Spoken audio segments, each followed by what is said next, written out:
How to get a photo card ID from the post office. I am going to show you how you can easily get a photo ID card from the post office.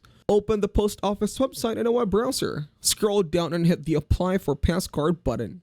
You will see different card options like First Card, which has a standard application that costs 15 euros and takes up to 21 days. Card posted by Royal Mail second class post. Express application costs £30 and takes 1 to 2 working days.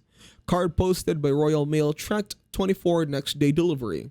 The next one is card replacement, in which standard application costs £12 and takes up to 21 days. Card posted by Royal Mail second class post. Express application cost £25 and takes 1 to 2 working days.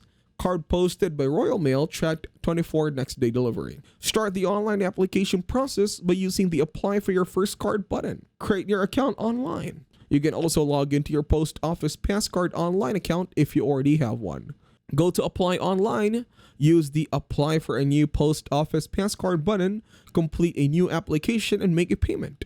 Choose a verification route, either a digital check that will authenticate your photo ID document or a referee who is a professional person who will confirm your identity. Upload your photo and, if needed, any documents required. It verifies your identity with photo ID validation, or by contacting your referee, it posts proof of age card to you.